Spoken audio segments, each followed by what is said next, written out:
सुरुवातीला शेतकरी संपाबाबतच्या आपण घडामोडी पाहतोय। बीडमधून एक महत्त्वाची बातमी, आतापर्यंतची सर्वात मोठी कर्जमाफी देणार। बीडमध्ये मुख्यमंत्री फडणवीसांनी ग्वाही दिली जनतेला।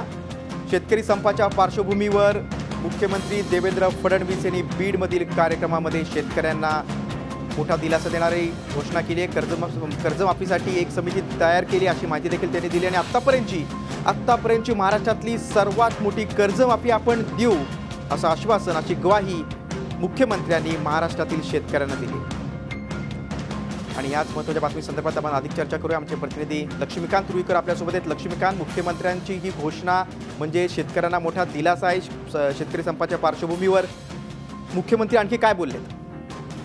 गिरीश, अगदी बरोबर आहे। मुख्यमंत्री आणि रेल्वे मंत्री हे आज परळीमध्ये आले होते गोपीनाथ मुंडे यांच्या पुण्यस्मरणानिमित्त।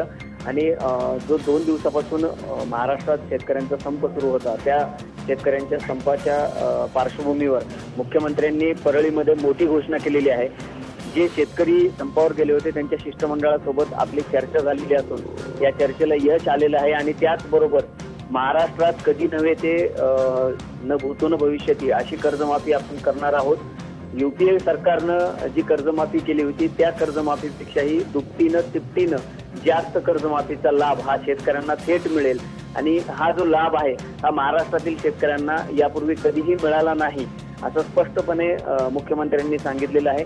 आणि जर काही कर्जमाफी आम्ही दिली नाही तर आम्हाला गोपीनाथ मुंडे यांचं नाव घेण्याचा अधिकार राहणार नाही असं देखील वचन त्यांनी जनतेसमोर दिलेलं आहे। गिरीश, लक्ष्मीकांत, राज्य सरकार आता या ग्वाहीच्या या आश्वासनाची अंमलबजावणी कशी करते, येत्या काही महिन्यामध्ये त्याची पावलं कुठल्या दिशेने पडतात सरकारची ते बघणं देखील तितकंच महत्त्वाचं आहे। तुम्ही दिलेल्या सविस्तर माहितीबद्दल धन्यवाद।